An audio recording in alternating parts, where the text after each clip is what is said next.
तो फिर मुझे लगता है कि महाराष्ट्र के जो मुसलमान हैं, महाराष्ट्र के जो लोग हैं, वो इम्तियाज़ जलील साहब की कॉल पर उनको एमपी ज़रूर बनाते। बात एक ऐसे इंसान की थी जो अपने आप को रामगिरी कह रहा था, लेकिन मैं उसको हरामगिरी कहती हूँ। और आज 60,000 से ज़्यादा रामगिरी के ऊपर पूरे भारत से FIR लॉन्च हो चुकी हैं। और ये मियाँ साहब का डंका है। इस्लाम TRP का पूरा खजाना है। अगर किसी को भी पॉपुलर होना है, किसी भी चिद्दी चोर को, गुफा की नाजायज़ औलाद को पॉपुलर होना है, वो इस्लाम के खिलाफ बात करे, वो मुसलमान के खिलाफ बात करे, तो इसको अपना नाम रामगिरी नहीं रखना चाहिए था, इसको नाम अपना हरामगिरी रखना चाहिए था, क्योंकि इसकी तमाम की तमाम हरकतें हरामियों वाली हैं। 200 मुसलमानों की दुकानों को जला दिया जाता है, 150 से ज्यादा मुसलमानों की गाड़ियों को फूंक डाला जाता है। हमारे देश की सबसे बड़ी अदालत सुप्रीम कोर्ट भी मुसलमानों के लिए चोरी हो चुकी है। भारत का मुसलमान इस वक्त दलितों से भी बदतर जिंदगी गुजार रहा है। देश का भी झंडा था, पाकिस्तान का झंडा नहीं था, मेरे भारत का झंडा था उन लोगों के पास, और संविधान हाथ में था, क्योंकि वो भी दिखा रहे थे कि देखो ये संविधान हमारे लिए चोरी हो चुका है। अरे दलितों से सीखो, मायावती से सीखो। मायावती का पैटेंट वोट है,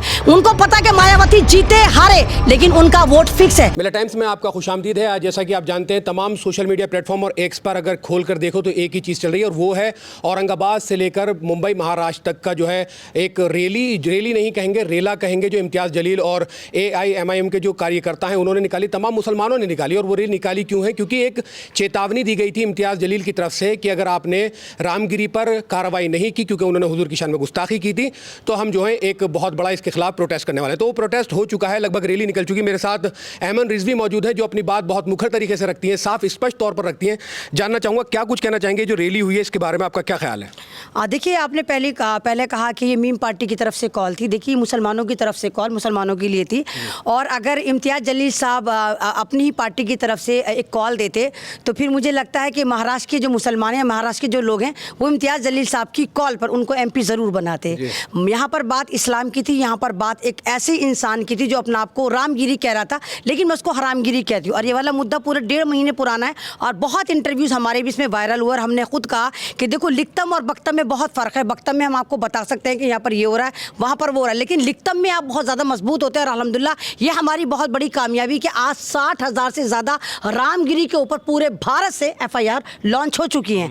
और ये मियाँ साहब का डंका है। देखिए, ये किस पार्टी का कोई, आप इसको पार्टी की कॉल नहीं कह सकते, ये मियाँ साहब का डंका है। मुसलमानों ने ये दिखाया कि अगर आप हमारे इस्लाम के ख़िलाफ़ जाएंगे, आप हमारे रसूल के ख़िलाफ़ जाएंगे, हम कुछ नहीं कर सकते, लेकिन मजबूती से खड़े होकर ये तो दिखा सकते हैं कि वी आर फैमिली, हम साथ हैं। और मुसलमानों ने ये दिखाया वहाँ पर जाकर कि अगर आप हमारे रसूल को गाली देते हैं, अगर आप इस्लाम के ख़िलाफ़ कोई कार्रवाई करते हैं, हमारी एक कॉल पर लाखों लाख मुसलमान जमा हो सकता है।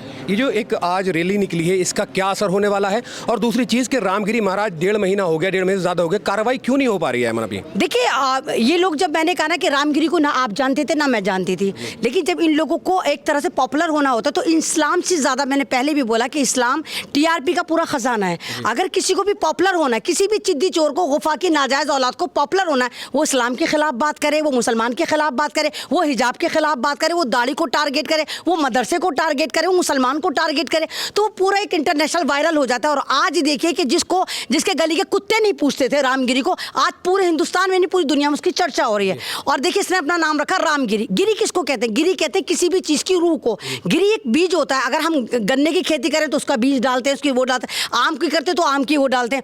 मतलब ये अपना को कह रहा है कि रामगिरी, वो राम जो पुरुषोत्तम राम थे, यानी पुरुषों में सबसे उत्तम। तो क्या राम की तालीम यही थी कि वो दूसरों को गालियाँ देते थे जिस तरह ये काम कर रहे हैं? तो इसको अपना नाम रामगिरी नहीं रखना चाहिए था, इसको नाम अपना हरामगिरी रखना चाहिए था, क्योंकि इसकी तमाम की तमाम हरकतें हरामियों वाली हैं। जी, मैं एक चीज़ ही कहना चाहता हूँ, मैन स्ट्रीम मीडिया पर हम देख रहे हैं लगातार जो है वो स्लोगन्स को लेकर बात हो रही है। हमारे उसमें स्लोगन्स कहे गए कि हमारा एक रिश्ता ला इलाहा इल्लल्लाह मोहम्मद रसूलुल्लाह, और गुस्ताखे नबी की एक सज़ा सरतन से जो है सरतन से। तो इस तरह के जो नारों को लेकर मैन स्ट्रीम मीडिया ने प्रोपेगेंडा चला रखा है, उसके बारे में क्या ख्याल है? देखिए, स्ट्रीम मीडिया को कोई पूछता नहीं है, इनकी बात कर गधे की लात का तो कोई यकीन करता नहीं। आज आपकी पूछे जब तो आज आप इतनी ऊंची बिल्डिंग पर चढ़कर मेरा इंटरव्यू लेना है, जबकि मैं बहुत बीमार हूँ और 15 दिन से मैं बेड रेस्ट पर हूँ। मैं मेरे ख्याल से 15 दिन में पहला ये आपका इंटरव्यू जो मैंने आपको दिया, क्योंकि सेंसिबल इशू था।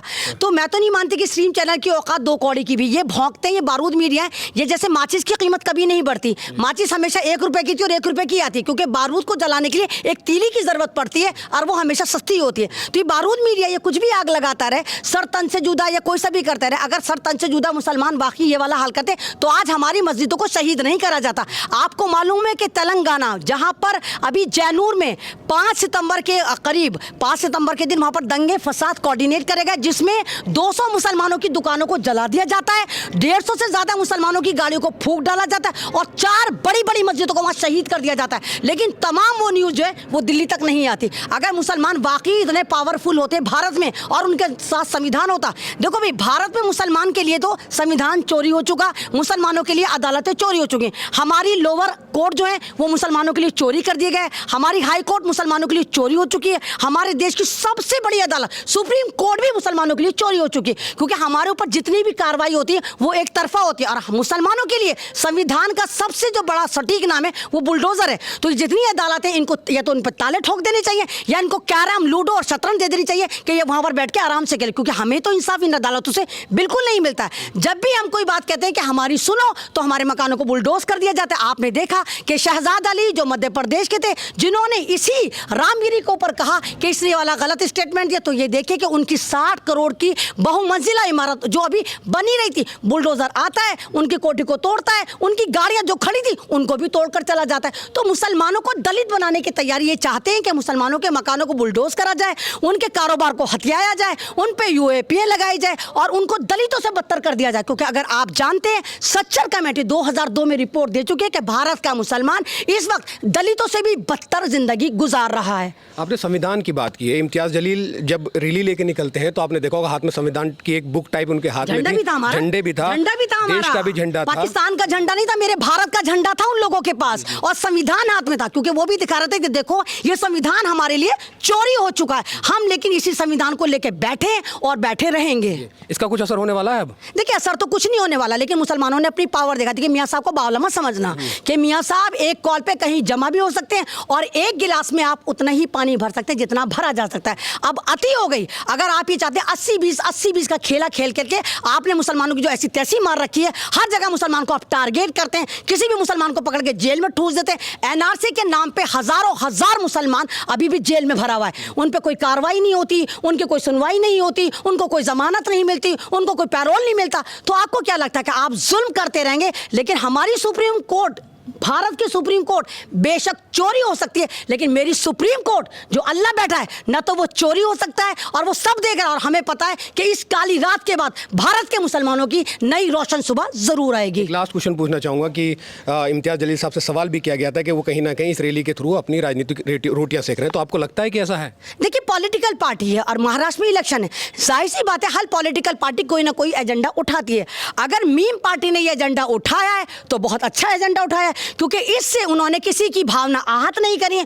इस एजेंडे को उठा के उन्होंने मुसलमानों को एक ही मंच पे लाने की बात कही है। उन्होंने कहा है कि अगर हम एक कॉल कहते हैं कि आओ मुसलमानों चलो सर के बल महाराज चलो, तो सारे मुसलमान सर के बल नहीं गाड़ी ले लेके पूरा बल प्रयोग करते हुए महाराष्ट्र की तरफ गए। सबके पास संविधान था, सबके पास भारत के झंडे थे और वो ये कहना चाहते थे कि देखिए हम भी भारत के ही प्राणी हैं, हमें कोई जीव जंतु ना समझा जाए, जिस तरह गुफा के नाजायज औलादें और मुसलमानों के खिलाफ ऊल झलूल बयान देती रहती हैं। एमन आप एक लास्ट सवाल और बता दिए, पहले मैं लास्ट कर दिया, लेकिन फिर पूछना चाहूँगा कि तमाम जितनी पार्टियां हैं जो मतलब समुदाय हैं उनके तमाम के नेता हैं, लेकिन मुसलमानों का कोई रहबर नहीं है, इसके पीछे क्या वजह है और रहबर होना चाहिए या नहीं होना चाहिए? होना चाहिए तो कौन होना चाहिए? देखिए मुसलमानों की जो कायदीन होते हैं ना, मुसलमानों को बेच के खा जाते हैं। अब आप ये देखिए कि हिंदुस्तान के रिकॉर्ड में 75 साल के रिकॉर्ड में पहली बार मुसलमानों के कोई मौलवी साहब मुहिबुल्लाह साहब जो रामपुर से चुन कर गए और जिनकी कंपेनिंग में जिनके जितना इलेक्शन लगा उससे भारी पैसा उनको टिकट लाने में लगा, उनकी कंपेनिंग में कोई पैसा नहीं लगा और अल्हम्दुलिल्लाह आज भी वो पार्लियामेंट की मस्जिद में नमाज पढ़ाते हैं। तो पहली बार कोई मौलाना चुन कर गए। तो जब आप अपने नेता ऐसे चुनेंगे, क्रिमिनल होंगे, वो टिकट जो है वो पैसों में खरीद के लेकर आएंगे और फिर मुसलमान उम्मीद लगाएंगे कि ये आपके लिए रहनुमाई करेंगे, हो ही नहीं सकता। जब आप अपना रहनुमा अच्छा चुनेंगे, नेक चुनेंगे, ईमानदार चुनेंगे, अल्लाह से डरने वाला चुनेंगे, तो वो आपकी रहनुमाई जरूर करेगा। तो यहाँ पर गलती मुसलमानों की है। एक तो मुसलमान जो है ना एकदम सेकुलर बन जाता है, जब बात इलेक्शन की आती है तो मुसलमान का जो सेकुलर वाला जिन है वो बोतल से बाहर निकल कर आ जाता है। वो मुसलमान अगर कोई लीडर खड़ा हो, कोई नेता खड़ा हो, कोई कैंडिडेट खड़ा हो, उसको तो बीजेपी का बताएगा, आरएसएस का बताएगा और गोद में जाकर बैठ जाएगा। कभी बीजेपी की गोद में बैठ जाएगा, कभी आम आदमी की गोद में बैठ जाएगा, कभी कांग्रेस की गोद में बैठ जाएगा। तो यहाँ मुसलमानों की सबसे बड़ी गफलत है।